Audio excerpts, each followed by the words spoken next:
ఇటీవల కాలంలో మన దేశంలో డేటా సెంటర్స్ పెట్టడం గణనీయంగా పెరుగుతోంది. మీరు వైజాగ్లో అదానీ డేటా సెంటర్ గూగుల్తో కలిసి గూగుల్, అదానీ, భారతీ ఎయిర్టెల్ల జాయింట్ వెంచర్గా గూగుల్ ఏ హబ్ వస్తుంది. గూగుల్ ఏఐ ఇన్ఫ్రాస్ట్రక్చరు, అదానీ ఏమో డేటా సెంటర్ని ఏర్పాటు చేస్తుంది, భారతీ ఎయిర్టెల్ ఏమో subsea cable, under sea cables వేస్తుంది. సో ఇది పెద్ద ఆంధ్రప్రదేశ్లో పెద్ద సంచలనమైంది గూగుల్ ఏ హబ్. సో రాజకీయంగా చర్చలు జరిగాయి. అల్టిమేట్గా డేటా సెంటర్స్ ఇక్కడ వైజాగ్లో మరో డేటా సెంటర్ కూడా పెట్టుబడి పెట్టబోతుంది. ఇంకో బిగ్ టెక్ కంపెనీకి కూడా ప్రకటించింది. సో ఇక్కడ సహజంగానే ఒక క్వశ్చన్ వస్తుంది, వై డేటా సెంటర్స్ మన దేశంలోకి ఎక్కువగా వస్తున్నాయి. మీకు ఇప్పుడు Microsoft, Google, meta and Amazon, ఈ 4 బిగ్ టెక్ కంపెనీలు కలిసి ఇండియాలో డేటా సెంటర్స్లోనే $67.5 బిలియన్ ఇన్వెస్ట్ చేస్తున్నారు. $67.5 బిలియన్ ఇన్వెస్ట్ చేస్తున్నారు. దీనికి కారణం ఏంటి? మన నాయకులు క్లెయిమ్ చేసుకుంటారు, మా వల్లనే డేటా సెంటర్లు వచ్చాయంటే మా వల్లనే వచ్చాయి. ఇటీవల వైజాగ్లో చూసాం మనం. ముందు గూగుల్ ఏ హబ్ను డేటా సెంటర్ వల్ల ఉద్యోగాలు వస్తాయా అని వ్యంగ్యంగా మాట్లాడిన వైసీపీ నేతలు, తర్వాత జగన్ మా కాలంలోనే అదానీ డేటా సెంటర్కు పునాదులు పడ్డాయని క్లెయిమ్ చేశారు. కూడా క్రెడిట్ చోరీ అని చంద్రబాబు పైన ఆరోపణలు కూడా చేశాడు. సో డేటా సెంటర్ల ఏర్పాటు మా రాజకీయ విజయం అంటే మా రాజకీయ విజయం అని పోటీ పడుతున్నారు మన నాయకులు. కానీ రియాలిటీ ఏంటి? డేటా సెంటర్లు ఎందుకు వస్తున్నాయి ఇండియాకు? దీనికి కారణం ఏంటంటే ఈ డేటా సెంటర్స్ అవసరం ఏంటో ముందు తెలియాలి. Artificial intelligence runs on huge data. మీరు ఇప్పుడు ఏ మోడల్ అన్నా తీసుకోండి, లార్జ్ లాంగ్వేజ్ మోడల్స్ అంటారు, ఎల్ఎల్ఎమ్స్ అని. సో హ్యూజ్ డేటా పైన వాటిని ట్రైన్ చేస్తుంటారు. నిరంతరం AI models work on data. Data అంటే టెక్స్ట్ కావచ్చు, ఇమేజెస్ కావచ్చు, గ్రాఫిక్స్ కావచ్చు, ఏదైనా కావచ్చు. ఇదంతా డేటా పైన రన్ చేయాల్సిందే. సో ఆ డేటా పైన రన్ చేసే క్రమంలో మీకు పెద్ద ఎత్తున డేటా అవసరం ఉంటుంది ఏఐకి. సో ఆర్టిఫిషియల్ ఇంటెలిజెన్స్ రంగంలో జరుగుతున్న పురోగతి ఇవాళ డేటా లేకుండా ఉండదు. అందుకే ఆ డేటాను ఎక్కడొక్కన స్టోర్ చేయాలి. ఆ స్టోర్ ఇన్ఫ్రాస్ట్రక్చర్ కొరకు డేటా సెంటర్స్ కావాలి. అయితే ఈ డేటా సెంటర్స్ భారీగా ఎనర్జీ కన్స్యూమ్ చేస్తుంది, వాటర్ కన్స్యూమ్ చేస్తుంది. ఈ డేటా సెంటర్ రన్ చేయాలంటే వాటర్ ఎనర్జీ పెద్ద ఎత్తున, ముఖ్యంగా హెవీ ఎలక్ట్రిసిటీ వినియోగం అవసరం ఉంటుంది. సో ఎలక్ట్రిసిటీ వినియోగం కావాలి అంటే గ్రీన్ ఎనర్జీ ఉంటే వేరే విషయం, కానీ లేకపోతే అది మళ్ళీ గ్రీన్ హౌస్ గ్యాసెస్, పర్యావరణ కాలుష్యానికి కారణము. ఈ గందరగోళం అంతా ఉంది. డేటా సెంటర్ల పైన ప్రధానమైన విమర్శ ఆర్టిఫిషియల్ ఇంటెలిజెన్స్ పైన. ఇవి పెద్ద ఎత్తున ఇంధనాన్ని తాగేటువంటి రాక్షసులుగా, వీటిపైన విమర్శ కూడా.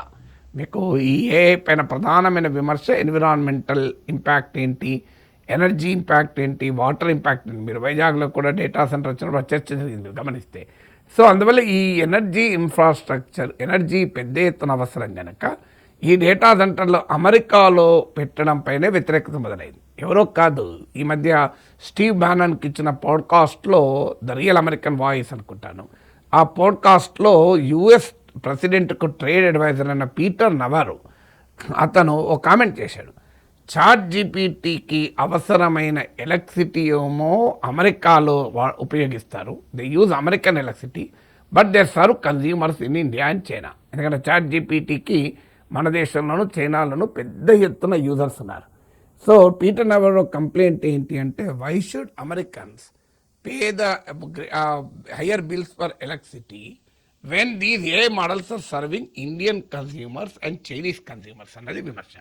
ఎందుకంటే ఈ డేటా సెంటర్ల వల్ల పెరిగిన ఎలక్ట్రిసిటీ డిమాండ్, ఆర్టిఫిషియల్ ఇంటెలిజెన్స్ వల్ల డేటాకు డిమాండ్, డేటా డిమాండ్ వల్ల డేటా సెంటర్లకు డిమాండ్, డేటా సెంటర్ల వల్ల హెవీ ఎలక్ట్రిసిటీ డిమాండ్ వల్ల ఎలక్ట్రిసిటీ ప్రైసెస్ పెరుగుతున్నాయి. అంటే ఇండియాలో ఏఐ సర్వీసెస్ను ఇవ్వటానికి అమెరికాలో ప్రజలు హయ్యర్ ఎలక్ట్రిసిటీ బిల్లులు కడుతున్నారు అన్నది పీటర్ నవారో వాదన. పీటర్ నవారో అంటున్నట్లు అమెరికాలో ఎలక్ట్రిసిటీ బిల్స్ ఈ డేటా సెంటర్ల వల్ల విపరీతంగా పెరిగి భారమైపోతున్నాయంటే అది కూడా పూర్తిగా నిజం కాదు. ఇప్పుడు మీకు అక్టోబర్ 2025లో ఎలక్ట్రిసిటీ కాస్ట్ ఎవరేజ్న అంతకు ముందు ఏడాదితో చూస్తే 5% పెరిగాయి. డెఫినెట్గా డేటా సెంటర్స్ ఎంతో కొంత ఎలక్ట్రిసిటీ కాస్ట్ పెరగడానికి కంట్రిబ్యూట్ చేస్తున్నాయి.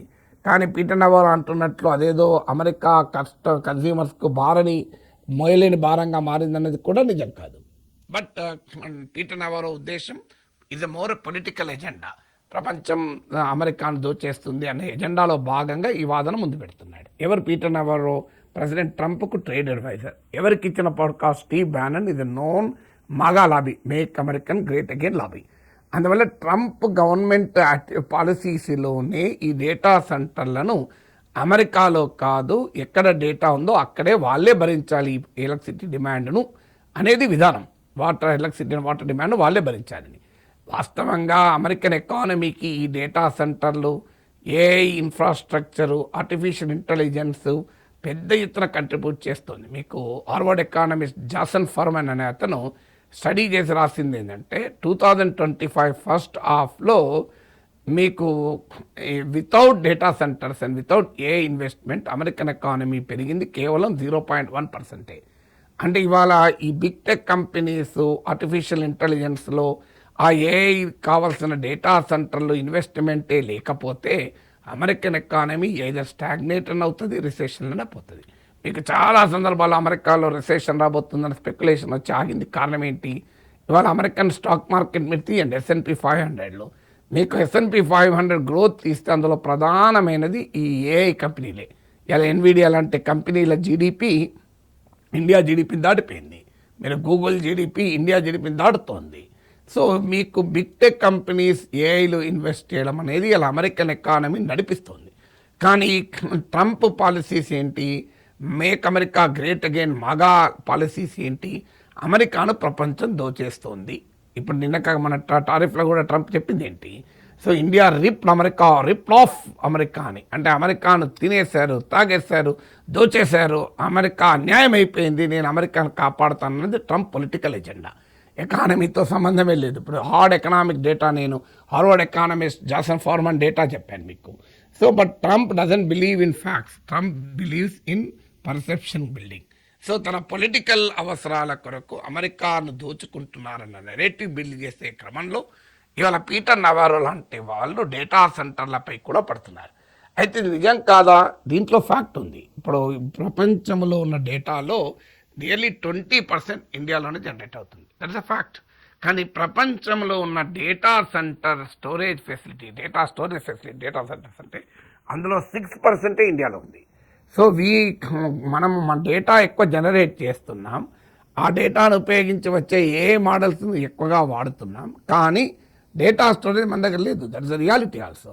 అయితే ఆ డేటా సెంటర్లు అమెరికాకి ఏదో అన్యాయం చేస్తున్నది అనేది నిజం కాకపోవచ్చు, కానీ ఈ gap between data availability, data storage facility, data generating ఏమో ఎక్కువ ఇండియాలో, డేటా స్టోరేజ్ ఫెసిలిటీ తక్కువ.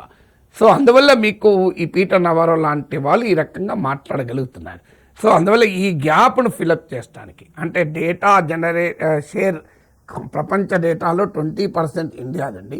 ప్రపంచ డేటా స్టోరేజ్ ఫెసిలిటీలో 6% ఇండియాలో ఉంది కనుక ఈ గ్యాప్ ఫిలప్ చేసే క్రమంలో ట్రంప్ పొలిటికల్ ఎజెండాలో భాగంగా డేటా సెంటర్స్ను అమెరికన్ బిగ్ టెక్ కంపెనీస్ అయిన అమెజాన్, గూగుల్, మైక్రోసాఫ్ట్, మెటా ఇండియాకు రీలొకేట్ చేస్తున్నారు.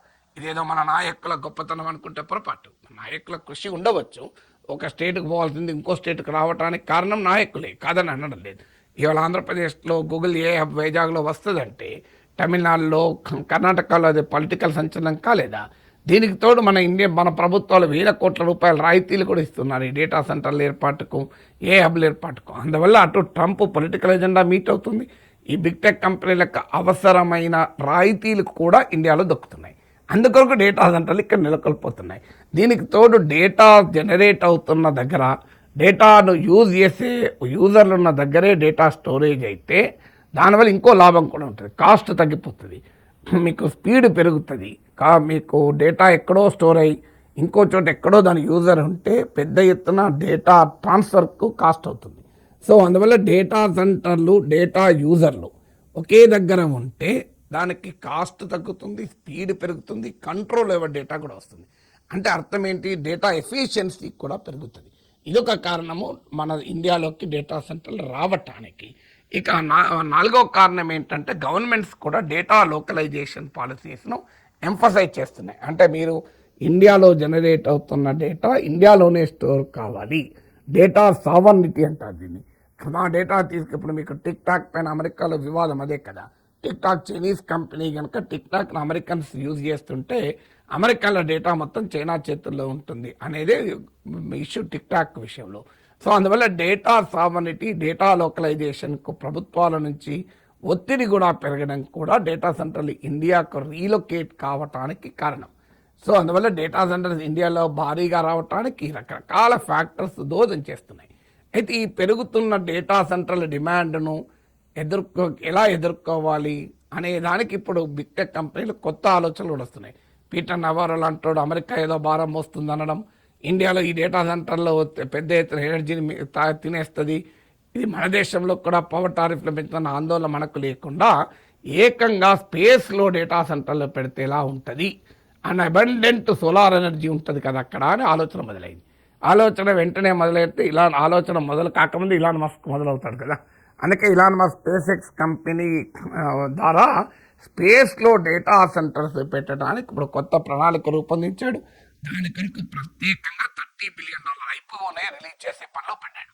సో ఆయనకు పోటీ రైవల్ అయిన జెఫ్ బెజోస్ కూడా నా స్పేస్లోనే నేను డేటా సెంటర్లు పెడతానంటూ ముందుకొచ్చారు. వీళ్ళే కాకుండా ఇతర బిగ్ టెక్ కంపెనీస్ కూడా ఈ ప్రాసెస్లో ఉన్నాయి. అంటే త్వరలో ఇది అమెరికాకు భారం కాదు, ఇండియాకు భారం కాదు, ఏకంగా గగనతలంలో శాటిలైట్స్ ఉన్నట్లుగా డేటా సెంటర్లు కూడా ఆకాశంలో ఉంటాయి.